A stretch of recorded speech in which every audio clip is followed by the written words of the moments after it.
This is Power Athlete Radio.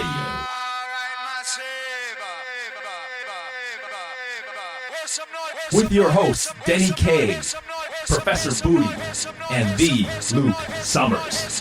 And now, toes forward, hips locked, shoulders set, and retract those scapulars. It's time for some knowledge bombs.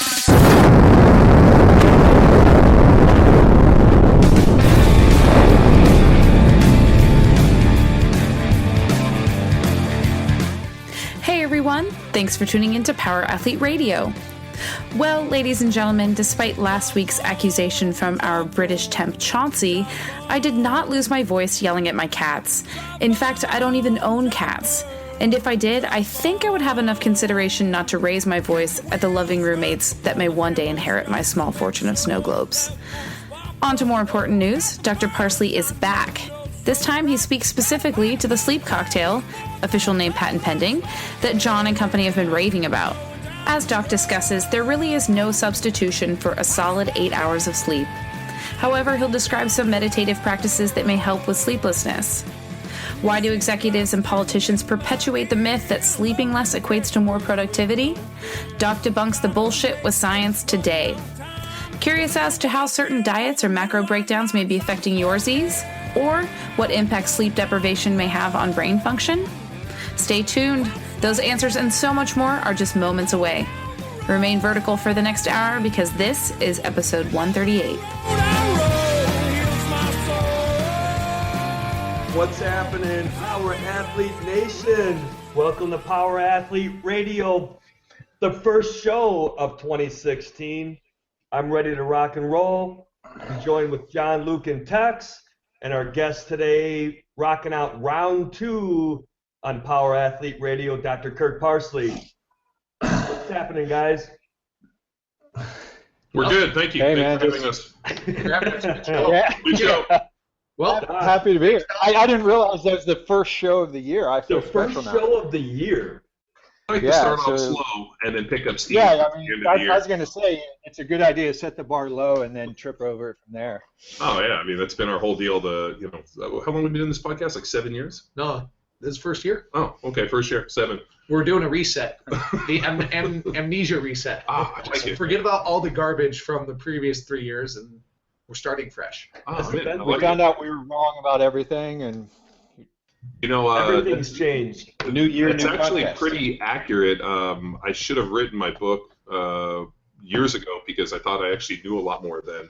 Now every year I go and I realize how much little I know, and instantly it gets farther and farther away when I realize I'm like, fuck, this was way easier a couple years ago when I knew everything. Yeah, exactly. It's like being a teenager, man. It's like teenagers know everything about life, and then I felt the same way in medicine and sleep and nutrition and fitness and everything. It's like you learn a little bit and you're like, shit, I know everything, and then you keep pulling back the layers of the onion. And you're like, I'm an idiot. I should just. Well, you pull back, that's good also because you're an ogre. So, and ogres have lots of layers. But Doc, hey, before we get rocking, can you just give the audience your CV and we can talk a little bit from there about the sleep cocktail and our own experiences. But just remind people how wonderful you are and what a magical, special snowflake you are. Yeah, I'm a great guy. I'm a great square dancer. So former Navy SEAL, left the SEAL teams, went to college, went to medical school, went under the military's medical school training there, went back to the SEAL teams, helped build the first sports medicine facility they had there, hired a bunch of really smart sports medicine and strength and conditioning coaches and all these guys who knew more than I did. So then I was the dumbest guy around, so they put me in charge of it. So I managed that for about 3.5 years, and all these SEALs started coming to me, talking to me about, this litany of problems that all sounded very similar, and all sounded sort of like, metabolic disease or pre-metabolic disease or maybe even like pre-diabetes, and they had some sleep issues, they had hormonal issues, they had, motivation and concentration issues, and just kind of this whole mishmash of crap. And I realized that medical school had not prepared me at all to deal with any of this, and so I just started really digging deep down the functional medicine kind of pathways and self-education and working with, world-renowned experts on all of that. And that led to lectures and interviews and, whatever, blogging. And one of the things I did with the sleep, with the SEAL teams, was get them all off of Ambien, because they were handing out Ambien like candy. And in doing so, I had to replace Ambien with something, and that's where the sleep cocktail came from. And it was really developed over the course of a couple of years of just adding ingredient by ingredient and tinkering around with it. And since the launch of that in June, I've been really digging down this business development track and production and all that. So I spend probably about half my time doing that, and about half my time being a doctor now. Well, for those of you guys that don't know, Doc Parsley launched a sleep cocktail that's a powder that you end up putting in about 8 to 10 ounces of water and drink before bedtime.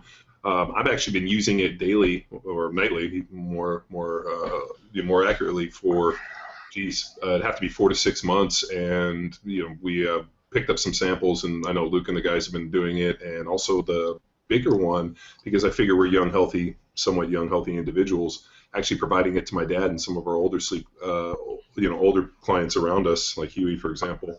And, my dad has never slept more than 3 or 4 hours a night, and after taking the sleep cocktail has had some of the best sleep he's ever had. And he tried Ambien and ended up having some pretty interesting stuff where he found himself downstairs in the kitchen and kind of woke up and was like, how'd they get down here?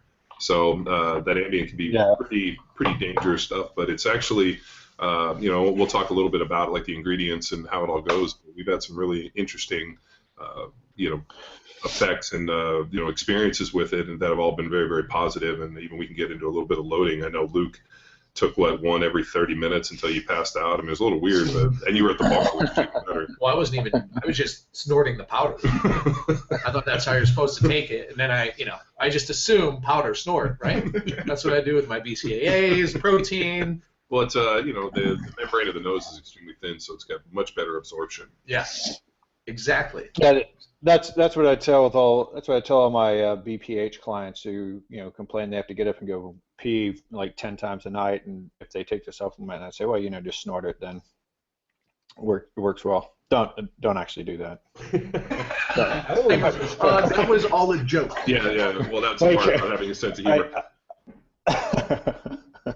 So, Doc, just looking at the package, I mean, melatonin, magnesium, and just trying to kind of find the perfect remedy or the perfect amounts to try to help this. And on top of it, it actually has a wonderful apple taste. Apple cinnamon. Yeah, apple cinnamon. Yeah. Thank God it doesn't have a Jägermeister taste. The black licorice taste.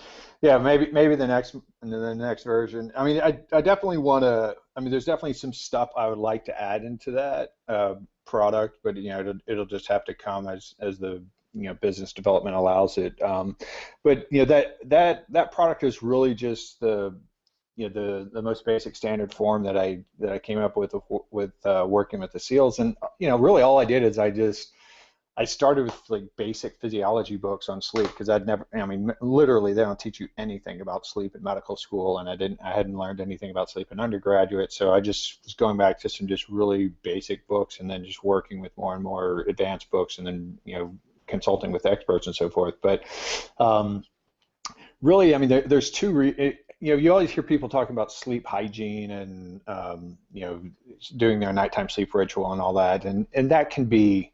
I mean, that's an endless number of things that you could describe as sleep hygiene. What contributes to that? But when your brain is going to sleep, which is basically what has to happen. It's your brain that falls asleep, not really your body, right?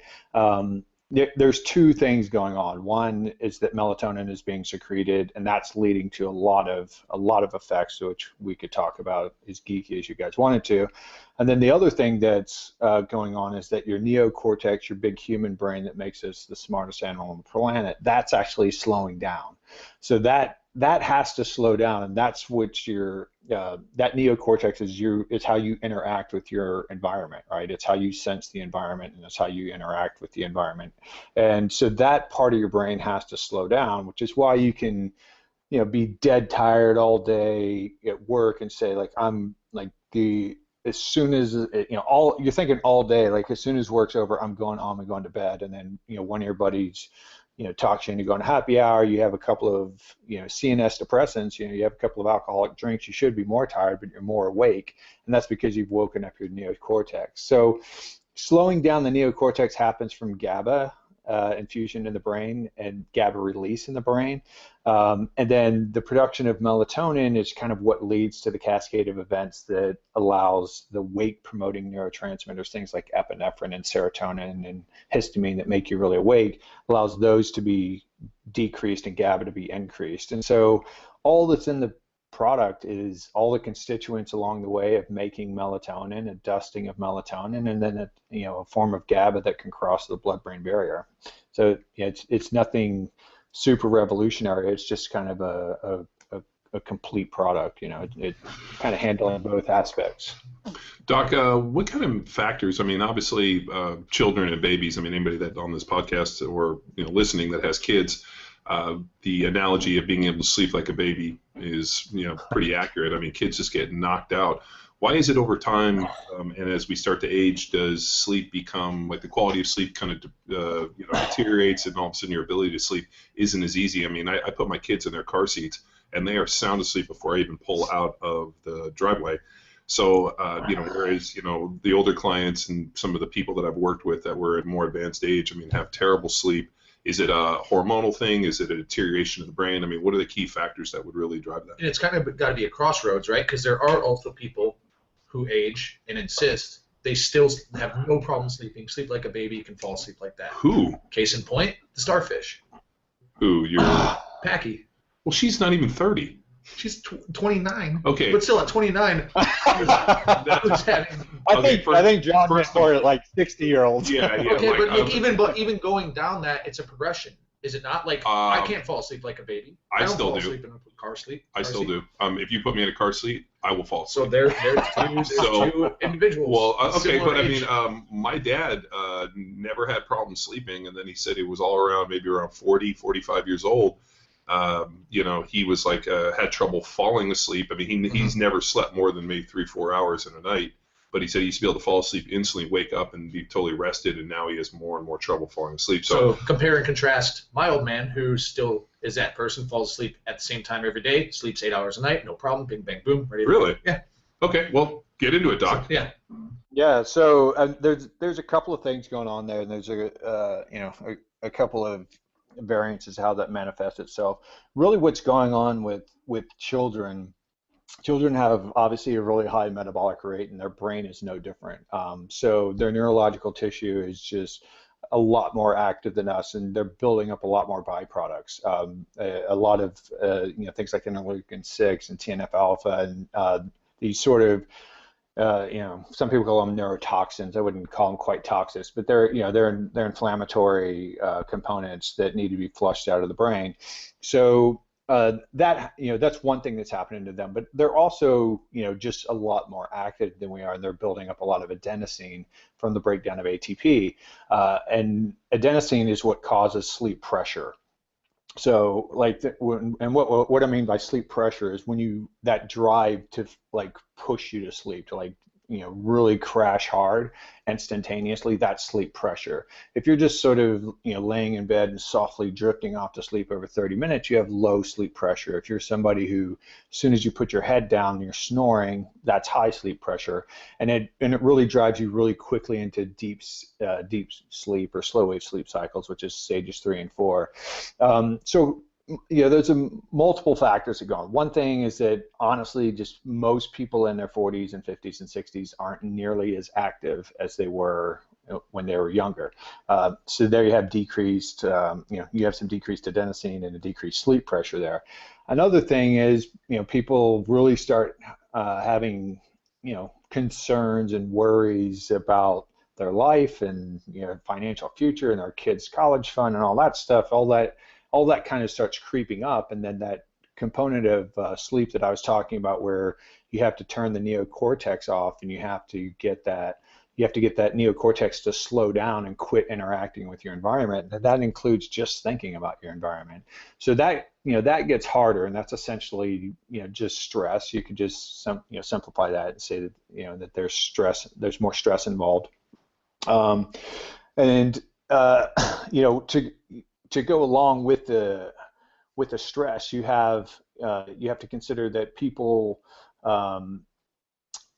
as they live in a high stress environment for multiple years, you're running into either excessive adrenal function if you're lucky, or a complete sort of adrenal exhaustion, which now your entire hormonal milieu has been shifted, and neurotransmitters that would ordinarily stimulate your brain, or might be depressing your brain, and vice versa, because all sorts of receptors and things change in the brain, and that gets really messy there. But the heightened stress, the adrenal, heightened adrenal hormones that then have to be overcome by more melatonin.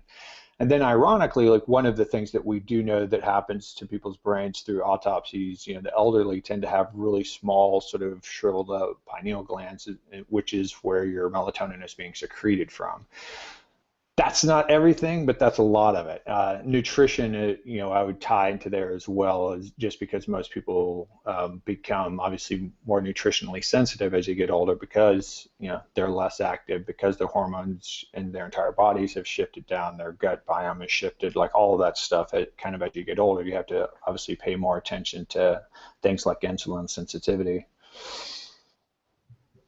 So back before the show, we were talking a little bit about the cocktail, and for those of you who are like, just give a little detail on it. It's a packet that you rip open, like John said, drop in 8 to 10 ounces of water, take a sip, and then you go kind of through your nighttime ritual of going to bed. And typically about a half hour later, in my experience, it's about a half hour, and your lights out essentially. Sleep through the night, and you wake up through the day. Now, you were talking about some people having not having that effect, or dissimilar effects. What's going on with that? What's some of the other feedback they get, and what are you finding people are doing right or doing wrong? Well, so there's really strong science about the the circadian rhythm and the alignment essentially of our bodies, our biological clocks, with the rise and fall of the sun. That's done through, as most people know, light, and particularly blue light that comes into your eyes, and it stimulates your brain to be awake. And as blue light goes away because the sun's gone down, that's when the cascade of events should start to occur to produce melatonin, and to decrease wake-promoting neurotransmitters, and to increase GABA, and to start slowing down the neocortex.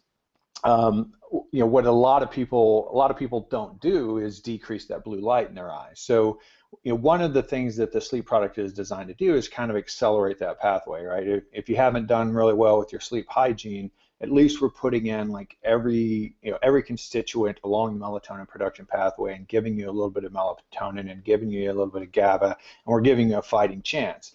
Honestly, the product doesn't last long enough to keep people asleep if their brain is like completely wired to be awake. So people that are super stressed out, that are maybe in the tired and wired phase, they might have a ton of sleep pressure from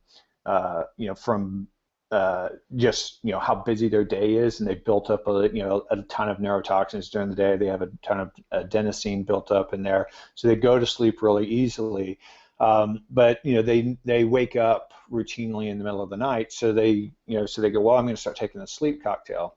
Well, what's happening with these people is, as soon as their sleep pressure has been relieved by the flushing of some neurotoxins, and slowing down the neocortex a little bit, and hitting a good nice deep cycle of at least one sleep cycle, which is about 120 minutes, sometimes two, their excessive adrenal hormones wake them right back up. So what I tell those people to do, I usually have a conversation with them first, and we kind of figure this out. And if it seems like that's the mechanism that we're fighting, they say, well, I take the sleep cocktail, but I still wake up. I just say, well, mix the sleep cocktail, put it next to your bed, and don't take it until you wake up. If you don't have any problems falling asleep, but you have problems staying asleep, then we can help you reinitiate the cascade there. But that takes some compliance on the patient's part, or customer's part, I guess I should say. because one of the worst things you can do is the most common thing that people do is when they wake up they look at their clock.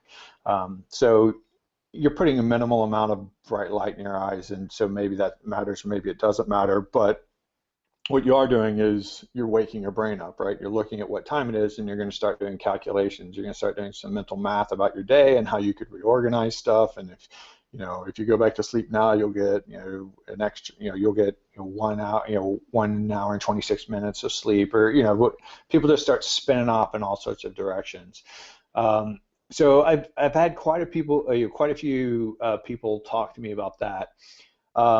Now we have the, I'd say it's only been in the last 3 weeks or maybe 4 weeks, I've had a couple of people call and tell me they had this refractory effect to, a paradoxical effect from the product. So this is exceedingly rare. I don't know how many thousands, we've sold 6,000 or 7,000 boxes of the stuff at this point, and so 3 people have contacted me and said, this just like makes me wake up. It makes me sleep worse. So in those situations, sometimes that's a shift work issue. But what my research on these particular guys led to my understanding of this process in the brain that I didn't realize happened. So when you're really young and your brain is developing, GABA, the neurotransmitter that's usually slowing down your neocortex, can actually excite regions of the brain. Why that happens in children, we don't know, but it's a different reaction to the same molecule binding the same receptor. So there's certain regions of your brain where you have a lot of GABA receptors, and when you put GABA in there, it activates your brain. Certain regions of your brain are more active when you go to sleep, but usually the stimulating the stimulating receptors, the stimulation effect on the receptors throughout the brain and children goes away as you get older.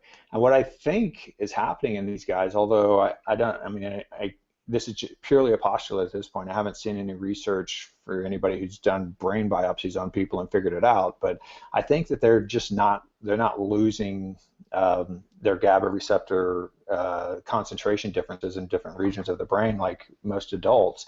And so, those people just really can't take the product just because it has a form of GABA in there. They could probably, take the product if I had a version of it without GABA.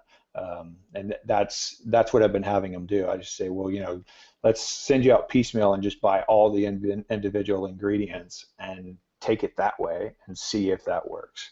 And that has worked. So now this could be, you're clearly the expert, but just anecdotally, I'm always curious if more is better. So I took the product for about 3 days, 1 packet, then 3 days, 2 packets, and then I tried 3 packets before bed. And what I noticed is I had that similar effect that it didn't actually, I didn't slow down, I didn't power down. I ended up just laying in bed like wide awake, and I'm like, well, more isn't necessarily better. I should probably just follow the instructions. Well, I actually had a little bit of a different deal in that I took one and I felt pretty good, and then I took the second one and I woke up like wiping the side of my mouth because I was drooling all night, and my wife was like, you went deeper. Well, she actually said to me, she's like, I was kind of a little nervous for a second because your breathing was so faint that I actually, because my wife is like, typical mom. Like I joke that like ants are talking in the other room and she like wakes up, where like the kids like make a noise and my wife's like, what's that? I'm like, oh God. But she said, she goes, you didn't even move to the point where I had to check to see if you were breathing. And I was like, well, maybe too much. But the thing which is kind of interesting, at least with the sleep cocktail, I think it can maybe exacerbate problems or bring things more to light. Like, maybe for me, like I've never had problems sleeping. I just take it because I want to test it and use it. And, hey, why wouldn't want better sleep? But maybe for you, it's overloading. Or, who knows? I mean, maybe it was that coffee you had last Tuesday. It could be. Yeah. So, I think, what you guys just said, and John, I think you're right on it, was, obviously you're considerably larger than the average Joe, and so the idea that you would need more of a supplement than somebody else is a pretty logical assumption. But what I have found, and for me, is that if I take 2, it does wake me up. So I forget who said that at the beginning. If they took 3 and it woke him up, or he woke up in the middle of the night. What I think is happening there is just excessive serotonin production. Serotonin is in the pathway of producing melatonin, and serotonin is a wake-promoting neurotransmitter. The other sort of, perhaps, I don't know, pie in the sky, hopeful idea is that you're getting, a deeper quality of sleep to where you're just doing that normal biphasic sleep that we evolved to do. So, evolutionarily, people that were pretty at least say maybe 20 degrees of latitude away from the equator tended to sleep in 2 sections of the night because the night was so long. They would do all their deep slow wave sleeps at the beginning of the night, and then they kind of have this middle of the night waking where it's an hour to an hour and a half, maybe 2 hours, and then they would go back to sleep for the rest of the night. But the nights were long enough to do that, and they obviously didn't have time clocks and to be punched, and commutes and school schedules and all that stuff. So it's not it's probably not beneficial for anyone to do that dual sleep unless they have 12 hours a night to be dealing with, to be sleeping, or to be in bed at least. So that's my postulate with those, with the 2 possibilities there. I've never had any problem sleeping either. I've always said I sleep great, and of course in the SEAL teams, you sort of learn how to sleep in any environment. I don't think there's a SEAL alive that can't fall asleep on a cactus bush and rocks and have a great night's sleep.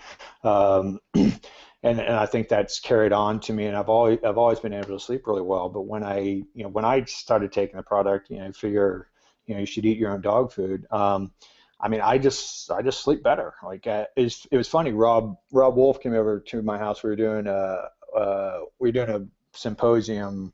It was right before your gig. It was the SEAL Fit gig with Mark Devine, and irony of all ironies, I was in California in my San Diego house, and I'd just gotten back from Australia, and I hadn't had any sleep product for about a month. And Rob's like, "Hey, I got an extra one." And I'm like, "Nah, I'm okay." And then I said, "All right, whatever, I'll take it." So I take it, and then the next morning I woke up, I'm like, "Man, I've got to start using this stuff every night again." So,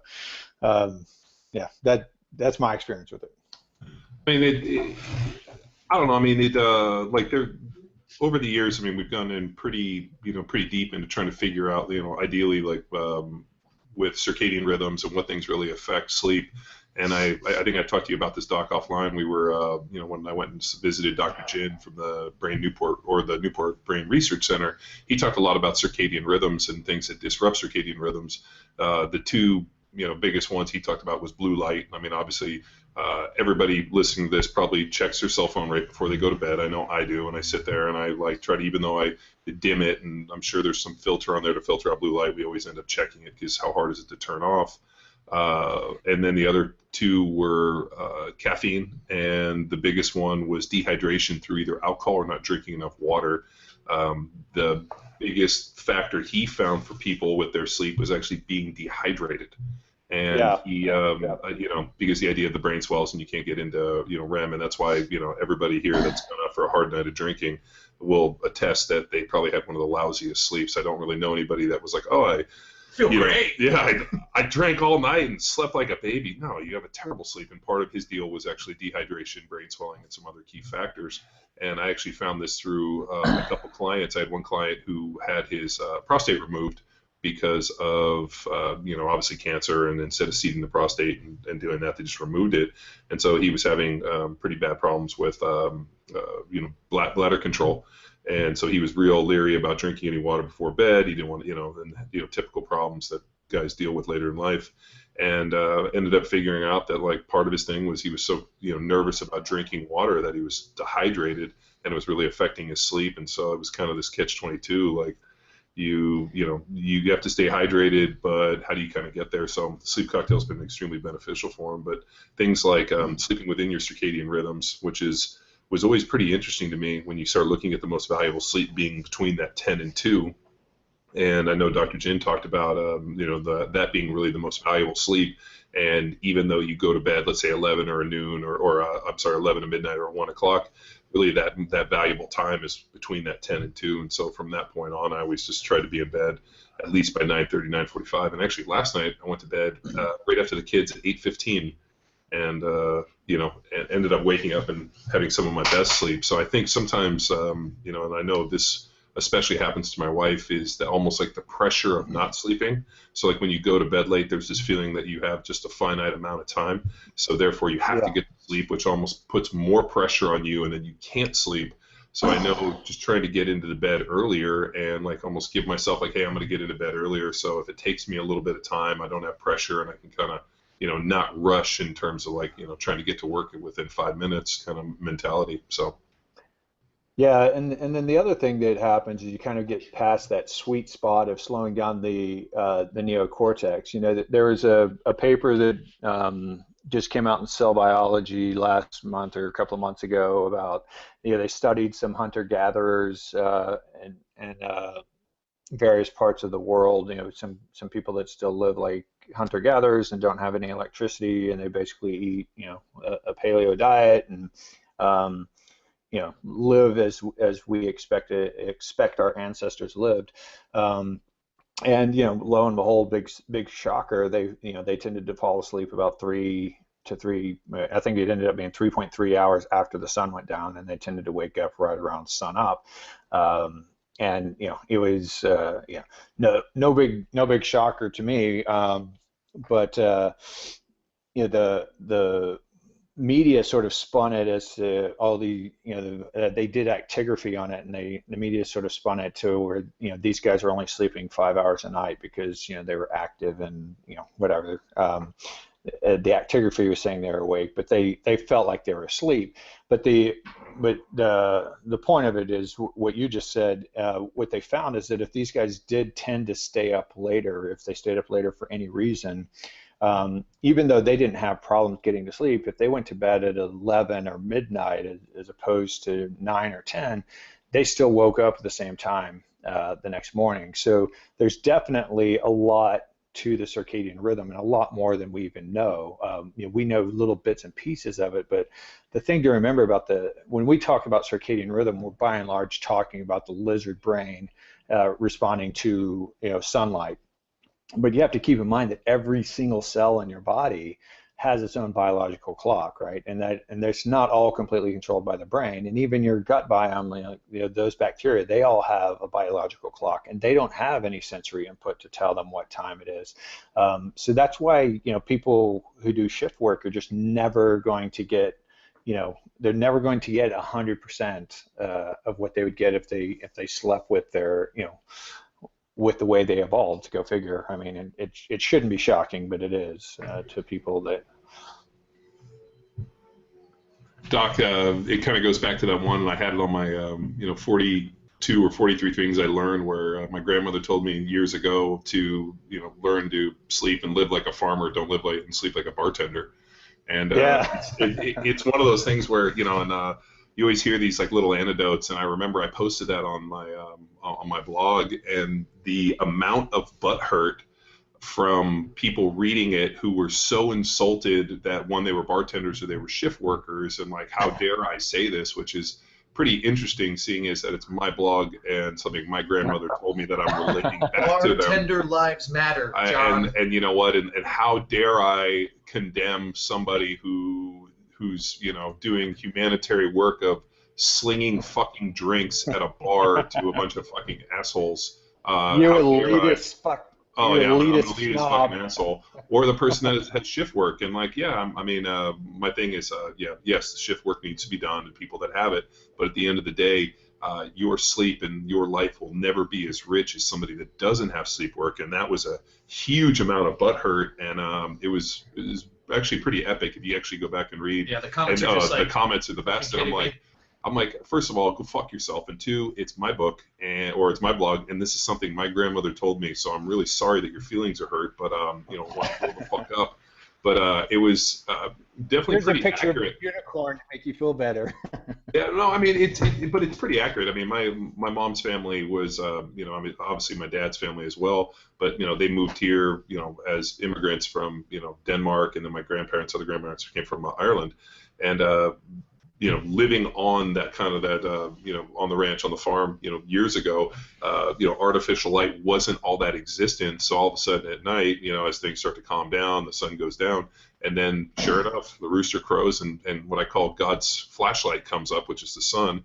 And anybody, here that actually sleeps with their shades up, which like we do at my house, and like, seeing the sun come up. I mean, as soon as that sun hits my face, I wake up. And now this time where all of a sudden now it's dark when we get up, we actually bought a machine that is a alarm clock, but you set it and it puts, I guess, light. I mean, I don't know what kind of light it is, but whatever, UV rays or whatever the ultraviolet light from the sun, it shines it. It has this like kind of panel that looks like a little solar panel, and so all of a sudden that thing comes on and it fills the room with light, and instantly we set it for 5:20, and it comes up, and I literally get up immediately, and it's funny because my wife literally will get up and go in the bathroom, and she leaves it on because she knows if she turns it off, I'll go back to sleep. So she just leaves it on, and I'll be like, fuck, and then I get up, and then we come to the gym and we train at 6. But it's pretty interesting, and especially with the kids. I mean, like I know that they are literally zonked, and then when we put up the shades, they're like, the sun hits them. It'll take a few minutes to kind of wear them out, and then all of a sudden they'll get up and start milling around, or they'll put the covers over their head. But I mean, that kind of deal. I mean, you got to think for the one thing I've really come to appreciate is as time, technology, and science, and our understanding of what's going around us seems to increase, we actually end up getting farther away from the way that our lives have been for the last, I don't know, eons. If you're, Ben Carson, it's 6,000 years, but I believe that millions of years. Where people really, got up when the sun went up, and they started to kind of chill out, and when the campfire burned out, they went to sleep, or how it kind of worked. And that's really been our MO for the last millions of years, based on how you view this thing. So the fact that within the last 10 years now, you've added mobile devices, where now we're everybody's checking their phones, sleeping with their phones by their bed. And I mean, I just would love to be able to fast forward 40 years and realize, like, these are the problems that we're starting to see associated with them. Yeah, and I mean, you're so right. The shift workers really get butthurt about that stuff.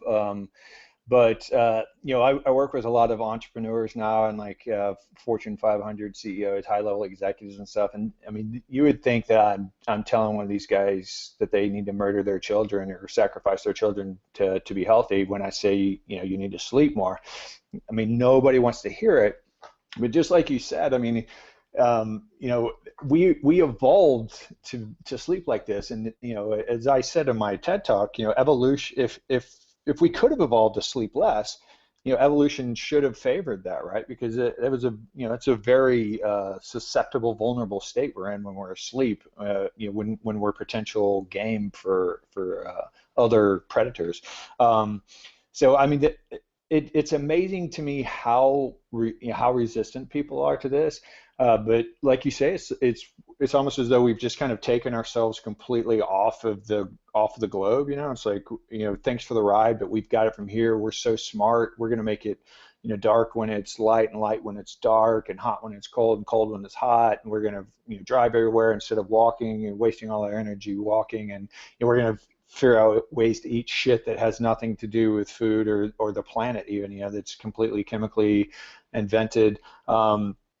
And to think that any of that stuff has deleterious effects doesn't take a big stretch of the imagination. But for some reason, people want to treat sleep as though it's optional, and it just doesn't make any sense to me why people are so recalcitrant to that idea.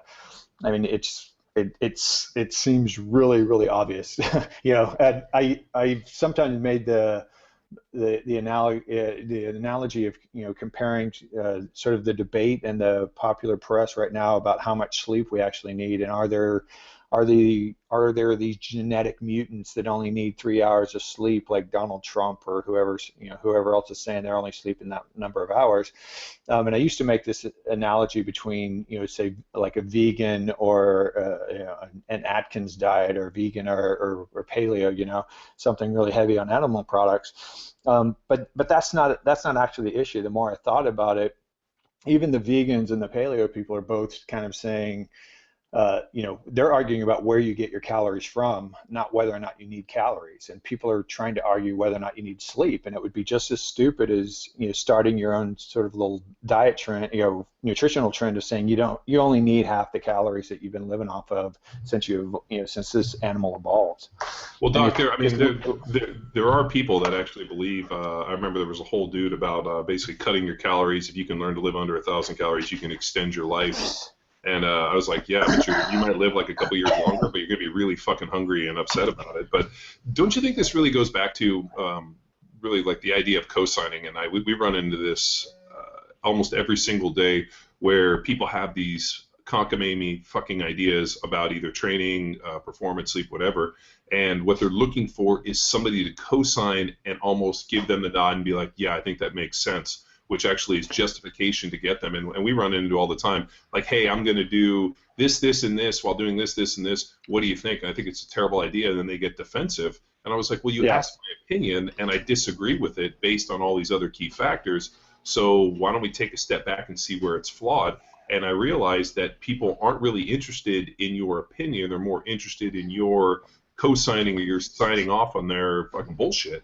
And absolutely, that to me has become almost like this idea that there's so much information available to me that I'm going to be able to pull from all these different sources. I'm going to be able to secret squirrel and design my own stuff. And then what I need to do is somebody who has some form of clout bigger than me, I need them to sign off on it. So then when I fuck myself up, I can say, hey, wait a minute, I thought you said this would work.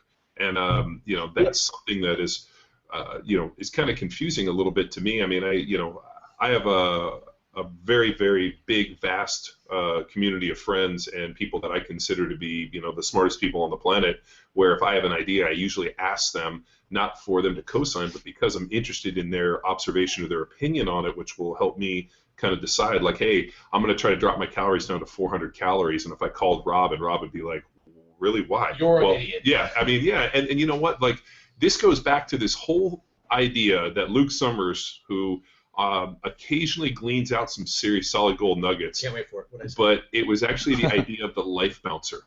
Oh.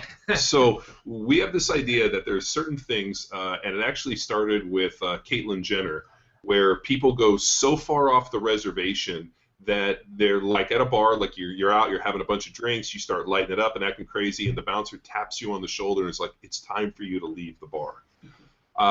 There's a lot of people, and I think they need a life bouncer. The idea that Caitlyn Jenner decided to, become transgender, and then we voted her Women of the Year, to me is odd, because it's not. He went and changed. That's very diplomatic. Well, think about this. I mean, what's his chromosome? What's his chromosome? He's XY, right? Yeah, he's an XY. Did he change his chromosome? Yeah. How do you do that? No. You can't. So technically, even though you become transgender, you're still a man that just removed his male parts and is taking female hormones. You didn't change your chromosome. So it fucking boggles me that that people want to and whether or not he wants to live his life as a woman, but the fact that everybody was so up in arms and so happy to congratulate. And I'm like, dude, this. And well, let's back out of this and say that there are certain situations where you're like, this guy's fucking ruining for everybody. Yeah, like this is madness. Get him out of here. So that's basically what we're at. Really, what you're describing is my experience. In this health sphere, is that if you want to be really popular, if you want to sell a lot of books, and you want to have a really popular blog and a really popular podcast, just go tell people what they want to hear. if you start telling people what they don't want to hear, they tend to tune out, and people don't want to hear that. So just like you're saying, they're looking for co-signers. It's like, yeah, I wanted 1,000-pound squat and to break the world's record in marathons, or something completely stupid like that. They're looking for the same thing when they come to see me. They're like, hey, I want to be smarter cognitively with it. I want to be able to recover faster. I want my sex drive back and my mood and all this stuff, but I don't have time to sleep, so I just want to do it without sleep. So maybe, I've read on this one website that if I whatever, I freaking snort sugar and put butter in my coffee and wear green socks and do fingertip push-ups or something, that'll rebalance everything. You're just any kind of ludicrous crap that people actually want to hear. You're gonna get a lot more media attention and coverage than somebody who's beating the same drum. It's like, hey, no, this is how we evolved. This is how the body works. We've known this shit for a really, really, really long time. Nothing's changed. We'll keep you updated.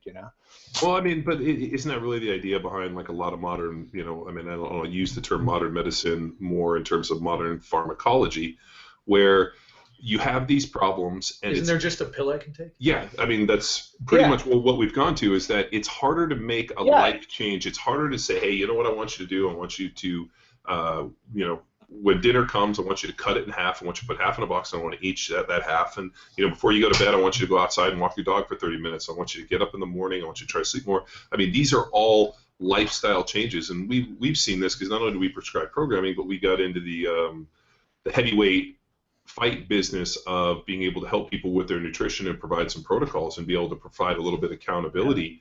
And it's almost, anybody that's been to the CrossFit Football Seminar where I actually got up and spoke, especially about nutrition, I talk about that, when you start talking about food, it's almost as if it's the religion of this millennia, that people have such an emotional connection to food and things and how they've done. And I actually took it a step further, where I realized that sleep is as fundamental in terms of like food. And take a step back with me, but those of you guys that are parents, you look at like, hey, I want to provide my kid, hopefully you do, like, hey, I want to provide my kid a good diet. And I get talked to me Johnny questions about all this all the time. What should I feed my kids? What should they, how does this whole thing?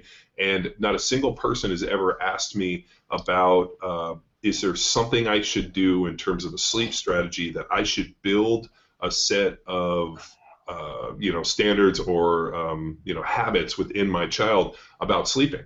And that was something that my wife and I were real, upfront when we had our kids. She's like, you know what, I don't want them to have to go through being bad sleepers. So you know what, and I did a bunch of research, and we actually found these people called sleep coaches. And I thought this was bullshit at first, but these people come to the house, and they spend literally they're there, and as the kid wakes up, they put him back to sleep, and they kind of do this whole kind of sleep strategy.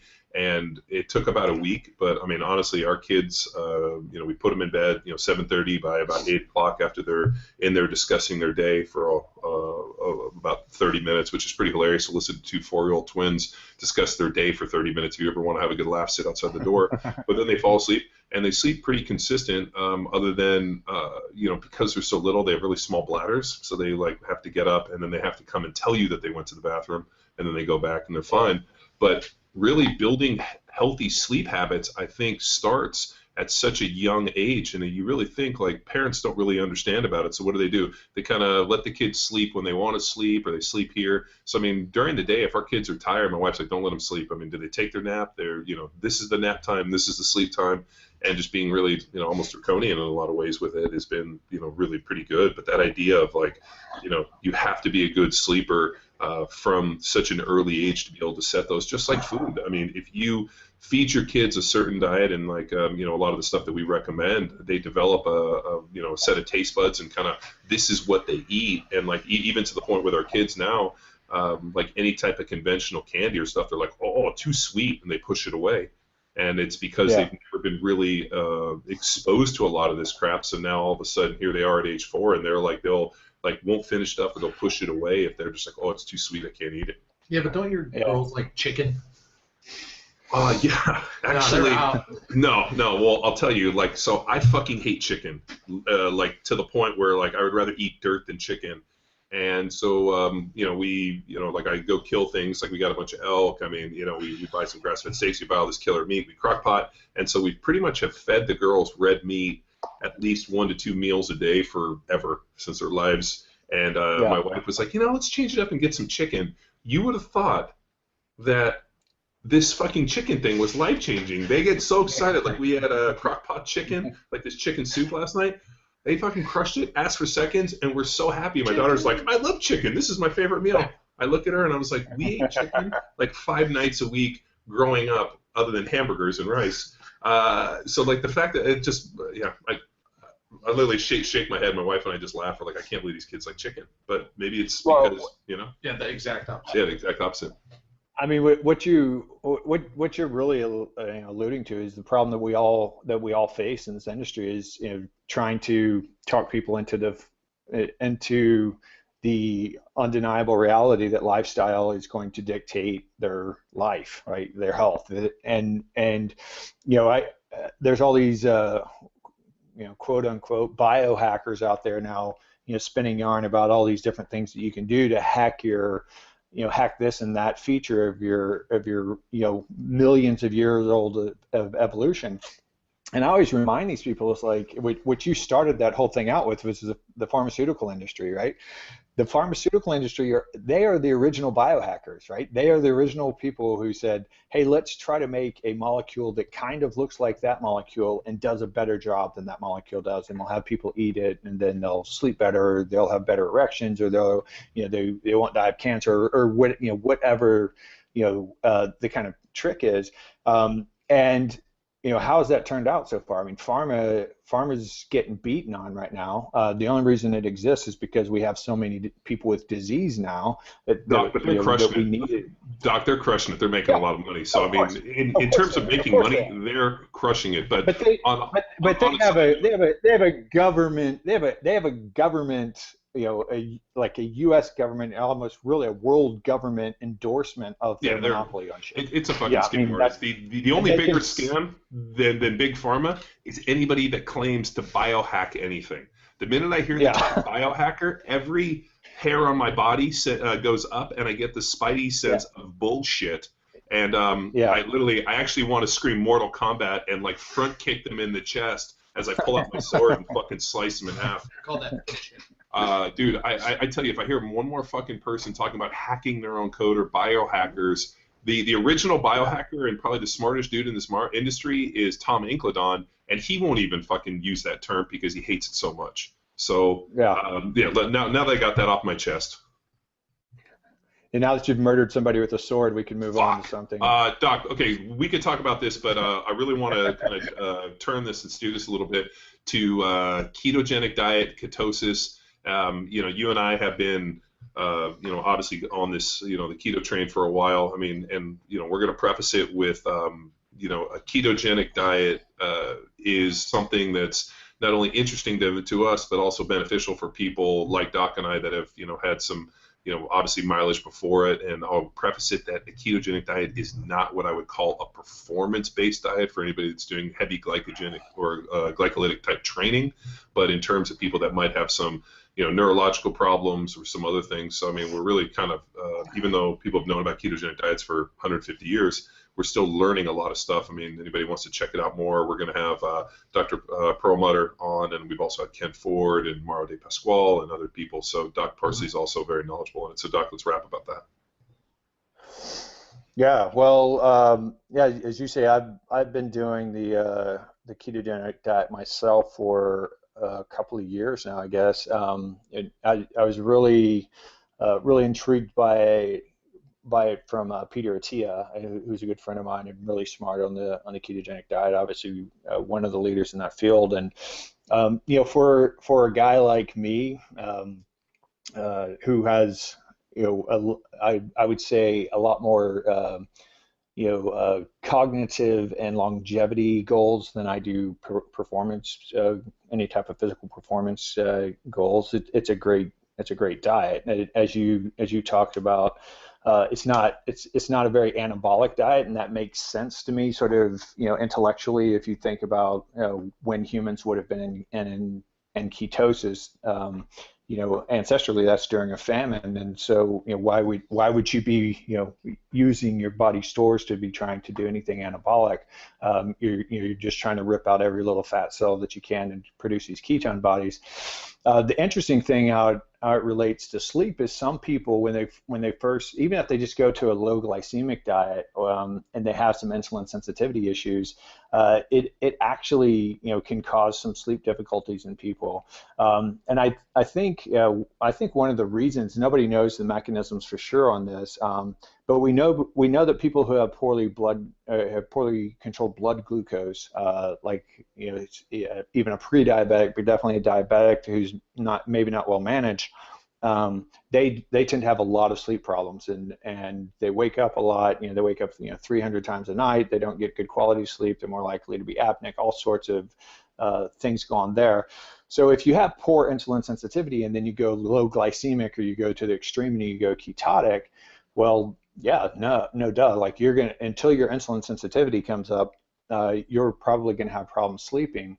But the other really interesting fact is for people who don't know it, your brain primarily uses glucose as its fuel source, and the way that's processed into energy creates some oxidative free radicals, and so you have some oxidation, which builds up some of those neurotoxins that I was talking about that actually kind of make you feel sleepy and make you feel tired and require being flushed out. The way ketones, beta hydroxybutyrate, is used to create energy in the brain doesn't require any oxidation. So presumably you're going to have less of these neurotoxins built up in your brain, and there's a potential that at least that aspect of sleep, which I would say is maybe 1/10 of the reason that we need sleep, would be to flush those neurotoxins out. If you don't have as many neurotoxins to flush out, perhaps that's just leading to a little higher quality of sleep, and maybe you're a normal 8.5 hour person and you only need 7 hours. I would think that's plausible. If you go ketotic and you're only sleeping 3 or 4 hours, that's a bad deal, and you need to look into it. And as we were talking about earlier, that can indicate some pituitary stalk issues, or even some unlikely to be a pituitary tumor, but most people, depending on how old you are, as people age, most people tend to start getting some atrophy of the pituitary. A lot of people have some pituitary stalk injuries that they don't recognize, and so they're slightly hormonally dysregulated in one area or another. And then one final thing, the interesting thing about ketosis specifically is that when you drive your insulin levels down really high, or really low, I think we've talked about, it drives your sex hormone binding globulin up. As that sex hormone binding globulin builds up, that's binding your sex hormones, and it's decreasing your free testosterone, which is perhaps one reason that it interferes with anabolic behavior. But we know through the studies that we did at the SEAL teams, it's almost a direct one-to-one correlation. Total, your how much free testosterone you have and how much time you'll sleep. And if you crush somebody's testosterone levels, they don't sleep well. And if somebody sleeps well, their testosterone levels are really high. Like, that's just kind of inextricably linked there. So, Doc, in terms of like a ketogenic diet and ketones, in terms of like traumatic brain injury, I know that TBI and other neurological problems are really, really prevalent in the SEAL teams, whether it's from breaching or blasting, or being around some form of everything that from bombs going off, bullets. I mean, everything that would kind of affect neurological stuff. And then you start talking about sleep working, shift working, obviously very reckless lifestyles. Anybody that has ever worked with any of the guys in Naval Special Warfare know that to be good at that job, you have to be somewhat reckless, similar to NFL players.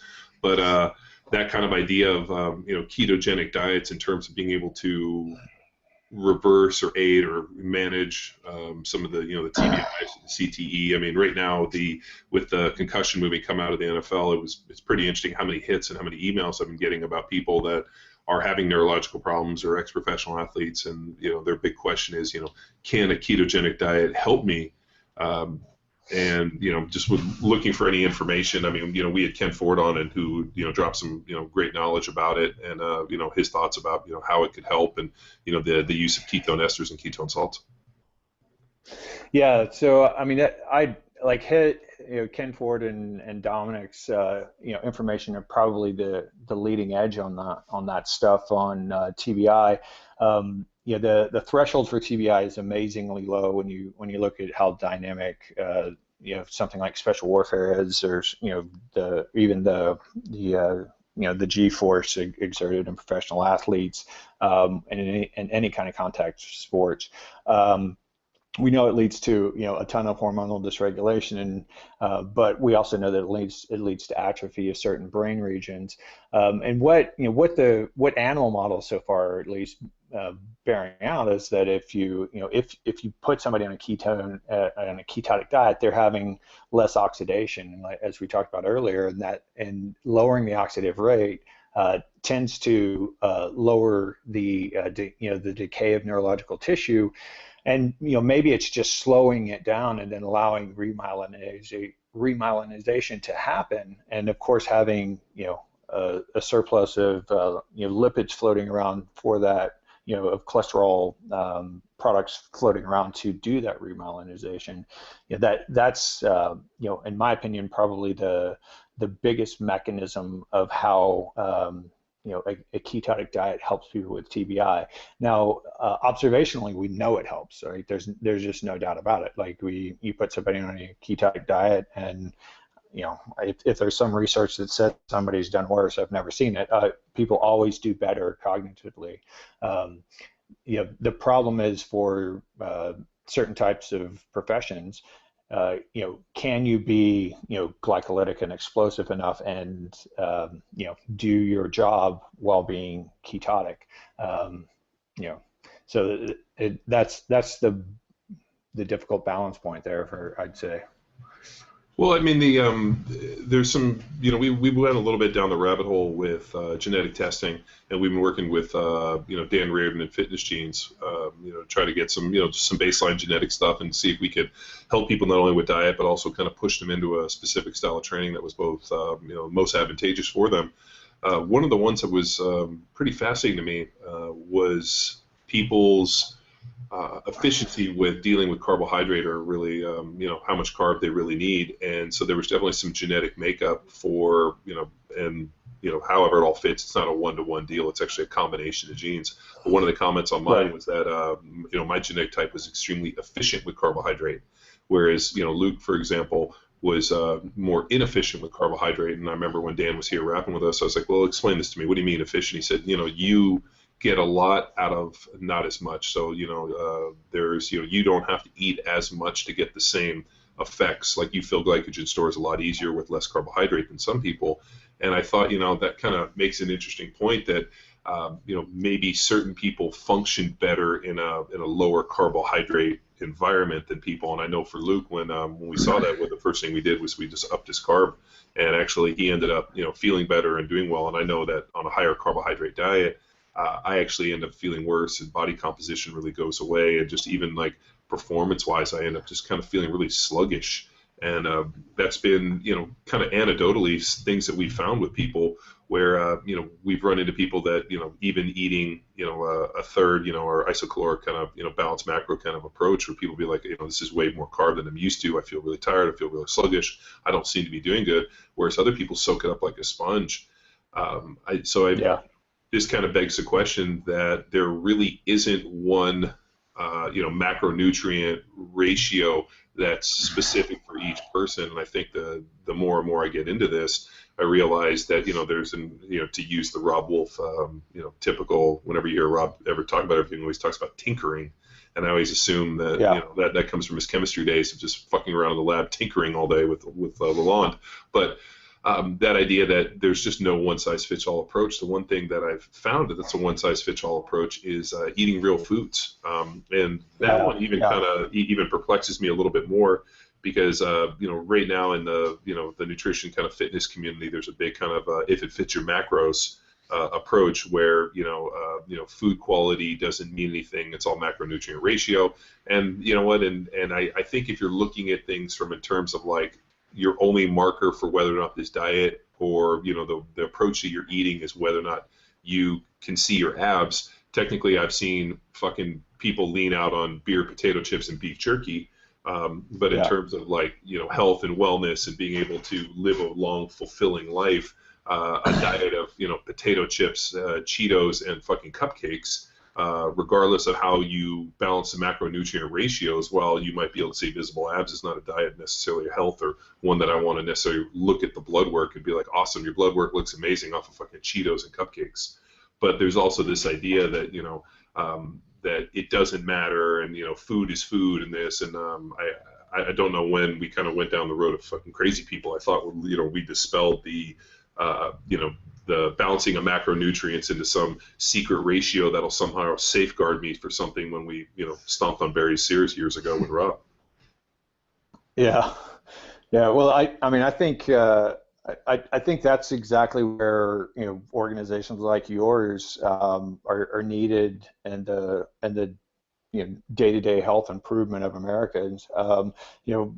Definitely physicians and what we call the medical care system, which should be called it's what it should be called, medical care, not health care. Doctors don't deal with health at all; they deal with disease and medicines, and so it should be called disease care, medical care. But guys like you who have the opportunity and a business model that allows a lot more interaction with people and a lot more frequent interactions with people, and you can do really simple stuff, and tinker around with people's carbohydrate load. With or without genetic testing, you can see what their insulin sensitivity is, and if their insulin sensitivity starts sucking, then that's too much carbohydrates, regardless of how they feel. That's not going to be it's not going to be good for them in the long run. Of all hormones, I would say insulin is king. Cortisol would probably be the close second, but I mean, if you don't have those two things right, it's really hard to argue that you're healthy, whether you're ripped and six packed up or not. As I told in my brief intro, I mean, when these SEALs came and talked to me in my office about all the problems they were having, I did these blood panels, these serum panels that had I think is either 98 or like 106 different markers that I'd learned from all these different gurus in this sort of functional medicine field, and I was interpreting all this stuff. And I mean, I would have 28-year-old guys come into my office with all of these complaints, that they could, they take off their shirt and they look like a freaking anatomy chart. I mean, they're just completely shredded and ripped. Their performance would still be good by most people's standards, but it's not what they're used to performance-wise. And then you look at their blood markers, and they look like a fat pre-diabetic 60-year-old man, including their sex hormones.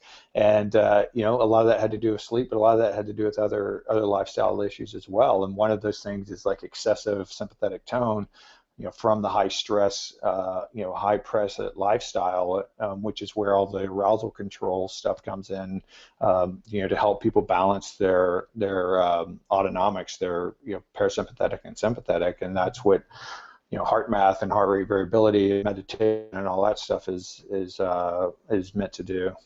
Well, I know in at least my own experience that the one thing that's always kind of been universal in terms of macronutrient ratios has always been protein. I've never really seen anybody improve body composition by eating over, a gram, maybe a gram and a half, of protein, but I've seen definite changes in body composition when people are eating under, half to 3/4 of a gram of protein. So it's pretty interesting when you look and be like, it doesn't matter what type of camp you're in, whether you're in a low carb, high carb, this, I mean, how everybody skins it for the most part. Everybody's pretty consistent on protein. And so the comment that that I talked at the seminar and really just kind of expound is this idea of like, let's set up just kind of a balanced macronutrient approach based on a certain caloric load, and this is the amount of protein I want to eat, and then we're going to basically tinker with fat and carbohydrate based on you as an individual, like not only genetically, metabolically, age, and performance dealing, and and then trying to tinker with them, trying to maximize performance on that, and it really just to me seems like the most logical approach, and the thing which we've said so many times on this podcast is the approach that makes the most sense and the most logical is usually the least polarizing and the least exciting approach that will have almost the least amount of followers. So I mean, whenever I meet people that are really going through with some, wow, you hear that thunder? El Nino. Damn. Dude, that was I thought Luke was over there flexing his biceps for a second. No. Yeah, that's his stomach.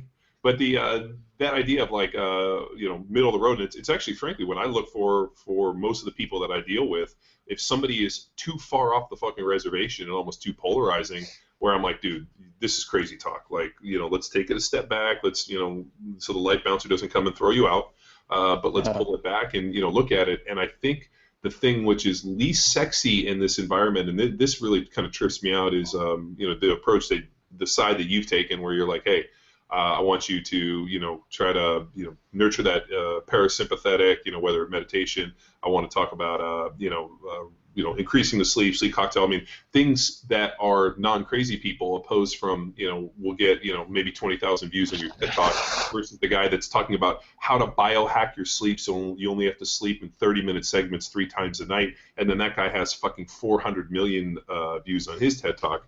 So it comes to me that it's almost this idea, and I can't remember who said it, but it's like, if you find everybody agreeing with you and everybody on, you probably need to change your position. So, but I know the other thing we wanted to wrap at as we're kind of coming to the end of our time is a little bit about meditation and that parasympathetic and sympathetic nervous system. Just want to jump in, I've heard that meditation plus 6 hours of sleep is equal to 9 hours of sleep. So is meditation that biohack towards, I know people have a problem committing to sleep, but if you get them to commit to the practice of meditation, is that a way to kind of jumpstart some benefits? No, what I would say is, I don't know exactly what study or what literature that quote's from. It all depends on what you're measuring sleep by, right? So if perhaps somebody did a study and said, if people meditate 6 hours a day, or sleep 6 hours a day, meditate an hour a day, then they have the same heart rate variability as somebody who sleeps 8 or 9 hours a night, or something like that. That's possible. Maybe you can find a metric or 2 metrics or 3 metrics to support something like that.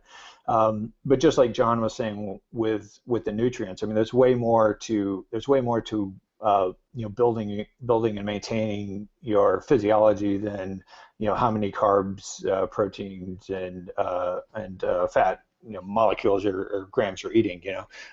So I don't think that there's any replacement for sleep. And what I would say is, if somebody was willing to meditate for an hour and a half a day and sleep for 6 hours a night, I would say you'd be much better off just sleeping for your 6 hours a night, and then sleep that hour and a half that you're going to meditate. Just take a 90-minute nap, and then you can actually meditate during the day. I mean, there's no real magic to meditation, and this is probably the most polarizing thing I'll say all day.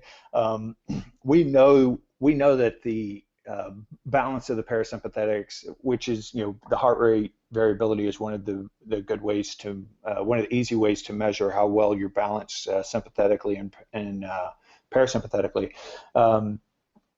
We know that if you slow your breathing down to 4 to 6 breaths per minute for 2 minutes, you essentially become autonomically balanced. That's what meditation is doing. When people are focusing on one thing, focusing on their breath is the usual way that starts. There's different forms that that focus on other things, but what they're really doing is they're focusing on the now. They're being really conscious of what's going on right now, which is the whole key to avoiding stress.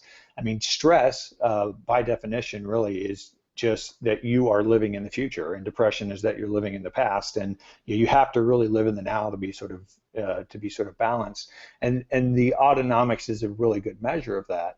But what we know is that people who are even mildly sleep deprived, like people who sleep, as you're saying, 6 hours a night, if we have people sleep 6 hours a night, they become sympathetically dominant, and it's because their brain is fatigued and they need more of, they need more epinephrine and they need more norepinephrine, which are the primary sympathetic neurotransmitters, because they need these things to stimulate their brains awake. That's adrenaline. That's the same thing that your adrenal glands are secreting to keep you awake. And that's why adrenal function increases when you're sleep deprived, because you have to be able to mobilize fuel and energy by some mechanism, because you haven't done all the normal stuff. So I would argue that I don't think that there is a replacement for sleep. You would be better off if that's all you could do is sleep 6 hours, do your 6 hours sleep, find a way to do a 90-minute nap or 3 30-minute naps during the day, and then do some breathing exercises, and just do breathing exercises. You can do that anytime. You can slow your breathing down 46 breaths a minute for 2 minutes, and you essentially balance out your autonomics. And you could do that 100 times a day without changing anything about what you do, really. Hey, Doc, what was the study that we discussed about the sleep study? Was it in Sweden where they were putting people in like a dark black room for like 12 hours and they were sleeping, and then all of a sudden they were like, they basically filled their sleep bank, and then they all were sleeping about 7 or 8 hours a night? I thought that was Denny's basement. Yeah. So actually, that's where he keeps his kids when they make noise during the podcast. All right, Doc. Sorry about that.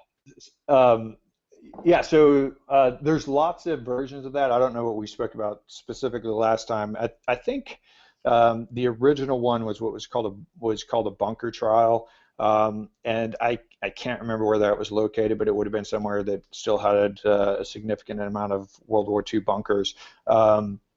And yeah, exactly what you said. They took volunteers. Volunteers tend to be college students because they're the only ones that really have the time or are motivated by the small amount of money that a research trial will give. But what they did is they put them in this dark room for 12 hours a day. Actually, I take it back. They put them in the dark room for 14 hours a day. And all that was in there was a toilet and a bed. It was a cool room. It was completely dark. There was nothing for them to do, no way for them to stimulate themselves awake, and they found that the average person was sleeping about 12 and a half hours when they first started, and that's because we're all walking around with a sleep debt, just like most Americans are walking around with credit card debt. Most Americans are walking around with a sleep debt. It's the same thing. You deprive yourself of sleep, and it has to be caught up on. It has to be paid back. So they were sleeping about 12 and a half hours a day on average at the beginning, and then over the course of 3 to 4 weeks, I think maybe the longest was around 6 weeks, people would just titrate down to where they were sleeping 7.5 hours a day in this completely dark room, which, the flip side of that is really the amazing thing to me, that if you could lay in a completely dark, cool room with no stimulus around and stay awake for 6.5 hours, you don't need any sleep. Like that would be a pretty hard thing for almost anybody I know to do, even me. I don't know. I mean, it depends on how many times you're cranking it, because I'm pretty sure that's what they were in there doing, just cranking it all day. That's called the crank study. Yeah. Well, that was a Luke Summers study who, did you tell me he stayed home from school one day and cranked it 39 times and... No, that was when my buddies legitimately told us 30 plus one day. Yeah, stayed home sick from school and just cranked it 30 times. How did he sleep, though? He slept great. Well, he was so tired, so calorie deprived. He actually lost 40 pounds. So there's a diet, and let's put that diet out, the crank it diet. Squeeze out the poison, man. It's that poison that's causing all the problems. All right, on that note, Doc, hey, thanks for coming on. That was amazing, and thanks for having me. Oh yeah, we're gonna have a link. Yes. We're gonna have a link set up for you guys. If those of you listening, we'll post it up and do a blog post about it on Talk to Me Johnny and Power Athlete about the sleep cocktail. And if you guys want to give it a try, we'll post up a link where you can find it. And some common do's and don'ts. Do use it as advised. Do not put it in your butt like Fisher did. Yeah. So be a doer, don't be a fisher, which would insert it into his skin. He likes to keister it. So yeah, that's why he's known as Fisher Keister. But hey, John, we gave you a discount code too, right? Oh, we did. I believe so. Yeah, we'll get all the details up in the post, and then in the blog post associated with this show. So head to powerathletehq.com, click on the blog, then radio, You'll find it in there, and or just search Kirk Parsley. Yeah. But anything else, Doc, that you want to share with the audience? No, you guys are just a shiny, happy group of folks, man. I appreciate being on. Doc, I'm sad we don't get to see each other more, seeing as you're jet setting, San Diego, Texas, Australia. This guy's like an international world traveler. You know, Doc, we've been trying to get together to do this blood glucose test for like 4 years. Yeah. And his follow-through is about as good as mine. Yeah. One of us will have to get in our car and drive to the other one. Dude, if you are, I will gladly. I'll get in the car right now if you actually tell me where you are. Every time I talk to you, you're like, yeah, I'm here. This guy's just a jet setter, you know. But you tell me when you're in San Diego, and I will come down. I'll give you my next dates, and you can come to my house, and we'll sit there and do 2 hour OGT TT together. And then we'll just start taking lots of sleep cocktail. See what happens. Well, like, hey, we're going to do some blood glucose testing and sleep cocktail. So we're going to get whacked up and then whacked down. Yeah, mix it. I think we were mixing it with 8 to 10 ounces of vodka as well. Well, it actually worked out well. So I took 3 packets, mixed it in Red Bull, and then added vodka. And then, you know what? That way I was jacked up, down, upper, downer was the recipe. Yeah. Legit. So thanks, Doc. I really appreciate it. And by the way, I guess this is going up pretty soon, but probably within the next month or, probably not month, but in the next couple of months, we're changing the name. Apparently that's a terrible name, the Sleep Cocktail, for all sorts of marketing reasons. That's a really bad name, but it'll still be the same product. So what will it be called? The Roofie? The Roofie. I don't know what it's going to be called. I'm letting my marketing team decide that. They're doing all their little millennial keyboard geeking stuff and figuring out what people like, and they're going to come up with a new name, and we're going to throw out some new packaging and all that stuff. So we'll have to send you some new banners and whatever when that happens. But it's going to be the same product. Just have to change the name. You're awesome, Doc. Thank you. Yeah, cool. Talk to you guys later. Guys. Thank you. Bye. Now it's time for you to empower your performance. Keep your eyes peeled on PowerAthleteHQ.com for more details on Dr. Parsley's highly effective sleep cocktail. If you want to view other publications or research from Doc, head over to www.docparsley.com or follow him on Instagram at Kirk Parsley. I know it's a little late, but Happy New Year to everyone. Don't forget, in 2016, do more and suck less. Bye!